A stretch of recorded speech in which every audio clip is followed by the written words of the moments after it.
안녕하세요, 김동원 세무사입니다. 오늘은 제목이 조금 자극적이긴 한데 어떤 사연으로 조사를 받게 됐는지 말씀을 드려보겠습니다.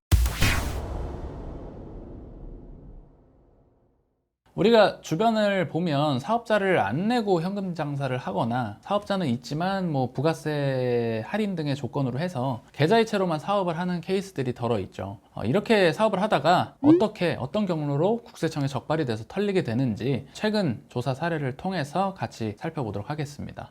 물론 이 사례가 모든 조사 케이스를 대변할 수는 없지만 이런 시스템에 의해서 적발이 된다는 점만 참고로 활용해 주시면 되겠습니다.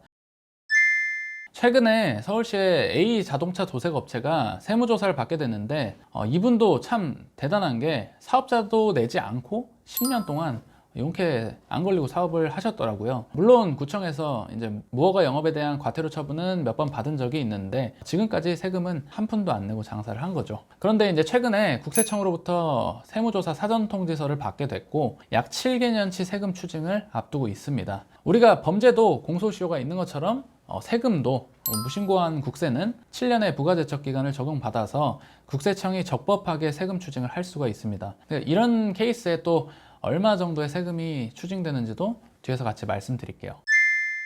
A 도색업체가 소비자로부터 용역대금을 지급을 받고 현금 영수증 발행 요청을 받았습니다. 사업자가 없이는 당연히 증빙 발행이 불가능하다 보니까 기존에 하던 대로 할인을 요구하면서 증빙 발행을 무마하려고 합니다. 그런데 이 소비자는 과거에 다른 분들하고 좀 달랐어요. 국세청에 현금 영수증 미발행에 대한 탈세 제보를 합니다.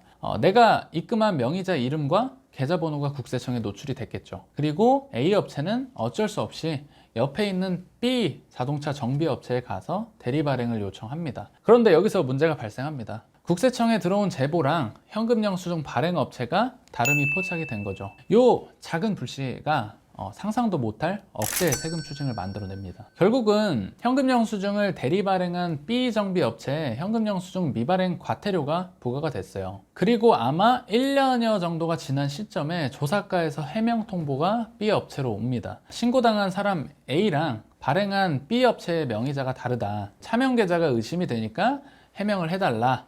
이렇게 왔고, 우리가 차명 계좌는 고의로 매출을 누락하기 위해서 사업자 본인이 아닌 다른 친인척이나 직원 등의 계좌로 매출 대금을 받는 겁니다. 그렇게 하면 제 사업용 계좌가 털리더라도 이 매출 누락을 찾아낼 수가 없으니까 그런 유혹에 빠지게 되는 거죠. 그런데 정말 조심하셔야 될 거는 차명 계좌 사용은 불법이면서 또 범죄 행위이기 때문에 처벌이 굉장히 세고 국세청에 해당 계좌가 바로 입수가 된다는 특징이 있어요. 한마디로 걸리면 진짜 거죠.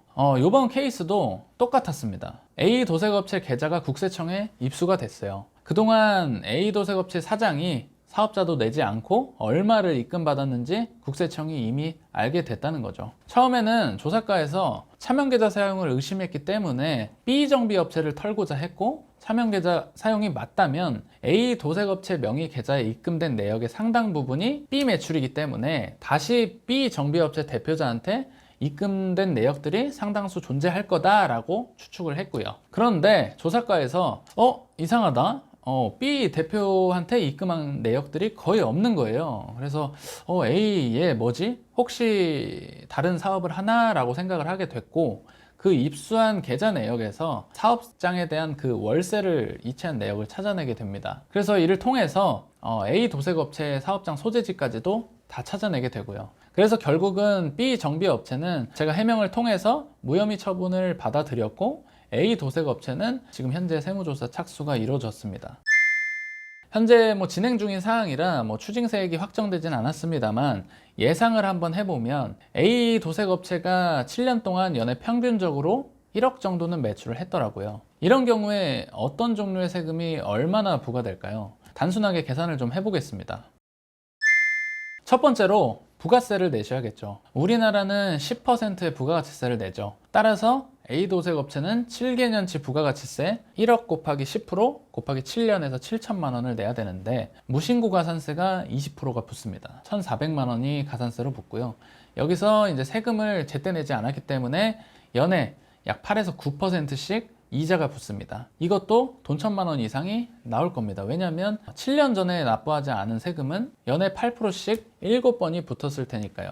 이제 이것만 해도 납부할 부가세가 약 1억 원에 육박합니다. 제때 냈으면 7천인데 가산세만 해도 엄청나죠. 두 번째는 종합소득세를 내야겠죠. 연매출 1억, 연간 비용 5천 잡아볼게요. 그러면 순이익이 5천인데 이에 대한 소득세는 우리나라 세율로 계산했을 때 약 700만 원 정도 산출이 됩니다. 그래서 700만 원 곱하기 7개년치 하면 약 5천만 원이 되고, 여기도 무신고가산세 20%, 한 1천만 원, 그리고 납부지연가산세 이것도 연간 8에서 9%씩 하니까 돈 1천만 원 이상 나온다고 가정하겠습니다. 납부할 종소세가 그렇게 하면 7천만 원이 나옵니다. 그런데 끝이 아닙니다. 건보료도 내셔야죠. 건강보험료를 꼬박꼬박 내는 사람이 또 호구가 될 수 없지 않습니까? 세무조사가 마무리되고 소득자료가 이제 건강보험공단에 넘어가면 7개년치 건보료도 일시부과가 됩니다. 그 금액도 굉장히 클 거예요. 이렇게 7년치 내야 될 국세가 약 1억 7천만 원인데 본세가 1억 2천이고 이 중에 가산세만 벌써 5천만 원입니다. 어마어마하죠. 성실납세가 또 중요한 이유가 이런 데도 있습니다. 현금 영수증 미발행에 대한 제보를 한 그 소비자분만 아니었으면 사실 뭐 이분은 영원히 안 걸리고 뭐 세금 한 푼 안 내고 잘 살았을 수도 있어요. 그런데 이제 그 작은 불씨 하나가 이렇게 어마어마한 세금 추징을 만들어낸 거죠. 아무튼 뭐 A 업체는 성실하게 조사에 임하고 안 낸 세금은 지금이라도 내셔야겠죠. 그래야 이제 세금을 제때제때 꼬박꼬박 내시는 분들이 호구가 아닌 게 됩니다. 이번 영상은 여기까지입니다. 시청해주셔서 감사합니다.